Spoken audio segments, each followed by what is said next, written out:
First off, I'm just going to say, so one thing I didn't realize that Corey just enlightened me about recently was that we made $70,000 off of assignments in 1 month. I didn't realize that it had gone that quickly.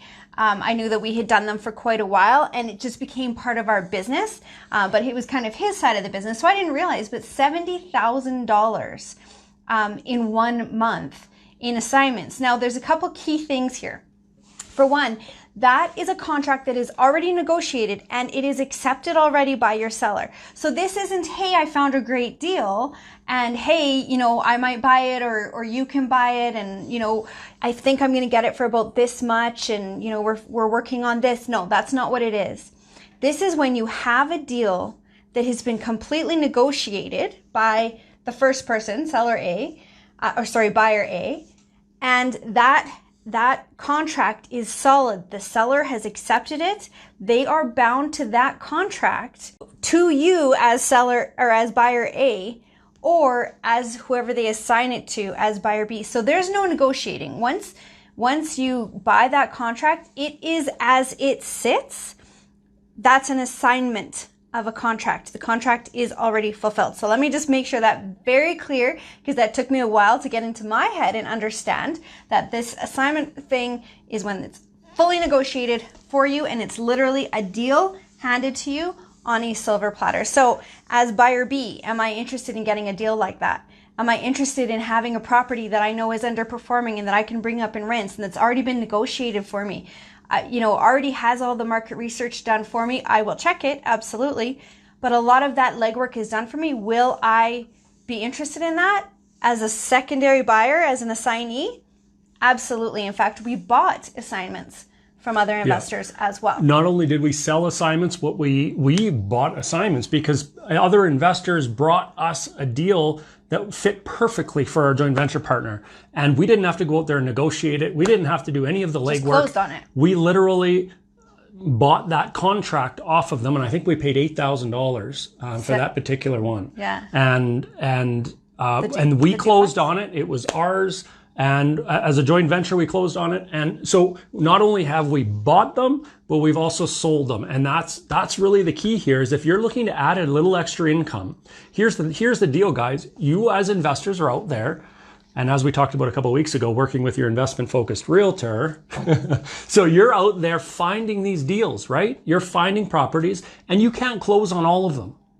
You can't close on every single good deal that you find. But what you can do is now you can negotiate on that deal. You can get it under contract. And if you have a list, and this is where creating a list of potential buyers or other investors, if you're creating that list of other investors and you share that really good deal with them, you can now sell it as an assignment. You can start making money selling these contracts that you've already negotiated. And so we did really, really well on, and that created not only a monthly, but a yearly income for us when we were first starting out as joint venture partners, when we were looking for joint venture partners. So with assignments, a couple of things. What we were able to do with them was we started to create, and interestingly, most people think that a lot of your assignments are going to come straight from, FSBO offers or talking to for sale by owners yourself. But quite honestly, we ended up having such good relationships with our realtors after we went through 14 of them and found the 2 and kind of a third that we worked with consistently, that we had almost a pipeline of amazing deals that were coming in where the numbers always worked because they knew exactly what we were looking for. Yeah. And the beauty of it was we bought them when they sent them to us. So this is our realtor we're saying, get it on contract, finalize those numbers, write up the offer. And he knew that if we didn't buy it, someone else would. So guess what? We always got first pick of it. So that was a beautiful thing for us because what did that do for our relationship with our realtor? When he would send us, literally in bunches of 10, he would send us properties and we would be like, okay, yeah, the numbers look good on all of them. We'll buy all of them.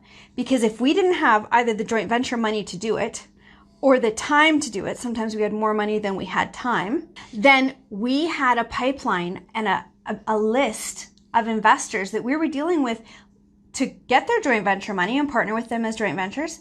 But also some of them would prefer an assignment. So the thing was that we had realtors bringing us deals, and we had investors coming to us for those deals, either as an assignment or as a joint venture opportunity. And that's really what we wanted to tie this in with here, is that when you are able to offer people something more, when you can give them a choice, this is really, really key, guys, when it comes to joint ventures. And we're talking assignments today, but it ties in so well with joint ventures, because when we were talking to potential investors and we'd sit down with them, we would give them two options. And this is the main point of this whole training, okay, right here. The main point is we would give them two options. One, they could buy it on their own as an assignment. So we would sell this property that we negotiated on, great property, great location. They were sold on all of that stuff, and they could do it on their own. And we would make an assignment fee off of it. So we're happy. Either way, we're happy. And when we first started out, we were only making about $1,500 an assignment. By the end of it, it was closer to $10,000 per deal that we were making. We would offer them that, or they buy it with us. There's no assignment fee. They buy it with us as a joint venture, and they become our money partners for the joint venture. So we were offering them two different options. And this is so huge, because when you offer options to people, when you say to them, listen, you have option A or option B, what happens? What happens a lot of the time is they just pick one of those options. Yeah, they don't negotiate. It's so bizarre. He started doing this and it was crazy. They would just go, we'll go with option B, that one. And it was as is. There was no like, well, what about this or what about, it was just, all right, this is the one that we're doing. Here's the other thing about options that was beautiful, was if we went to them and said, listen, here's an assignment for you. What's the first question that comes into your mind as an investor? Let's say that I, right now, Tiffany, got a great assignment under contract today. It was a signed, done deal. And I said to you guys, hey guys, I have a great deal that you can buy from me, and it's only going to cost you 10 grand to buy it off of me. And then you close on it and it's yours. What's the first question that comes to your mind? I'm going to give you a minute to answer me, because I know for me, I was like, okay, here's a big question. So what's the first question that comes to your mind? And that's what us as investors look at, is we look at the numbers, right? If the numbers work, we let our emotions sit to the side, and it's all based on the numbers. Yeah, so Michelle, why do you not want it? Why do you not want to buy it? And that's how I was, Michelle. I was like, wait a second.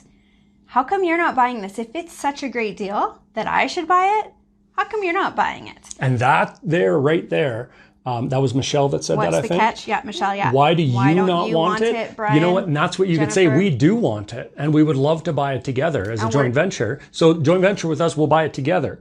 Or you can buy it and I make an assignment fee. So you're kind of just saying you have one option or you have another option. Either way, this is a great property, and we're looking for joint venture partners, or we're willing to sell it as an assignment. Now, can you see the difference in going to somebody with an assignment or with a joint venture opportunity when you're saying it's such a great deal, I'm all in. My time and my effort is 100% in. I'm putting my investment on the line and my risk on the line. But it's great if you want to partner with us, but if you don't, I'm still winning if you take it off my hands, and you can do it, and I'll help you with that. I'll give you some contacts and I'll set you up to, do this on your own. And either way, I'm winning. So do you see the difference in when you go to a joint venture partner with a couple of different options for them, especially if they're a seasoned investor already? You absolutely open up more doors. So yeah, so that addresses that issue right away. The first question that comes to someone's mind in an assignment is, well, why don't you want it? Well, we do. We're happy to keep this one. Let's partner on it. But if I can't find a partner for it, I'm certainly going to assign it out. So how do you set what the assignment fee is? So it depends on how good of a deal it is. It depends on how many people you might have on your buyer's list, how many other investors you might be working with or speaking to or can show this potential opportunity to. So all of those things. And like I said, when we first started out, we were working with 5 or 6, 7 different people that were potential joint venture partners. And we started offering them an option of, buy it as an assignment. Because we wanted to move these properties. We wanted to become valuable to our realtor. So when our realtor brought us these off-market deals, and most of the time they're off-market deals, and he brought them to us, we would say, hey, listen, we love this property. We're going to try to find a joint venture partner for it. But if not, we'll assign it to somebody else. And now we became valuable to that realtor. And we were the first on their list when they found really good properties. So this strategy not only helps your relationship with all the professionals, the realtors that you're working with, but it ups your value to other investors who are also looking for great properties and great opportunities. And it ups your value to potential joint venture partners because they see that you're in the market, that you're researching these things, you're negotiating great deals, you're active. And so it ups the not persona, but it ups your credibility because you're being active in all of these different areas.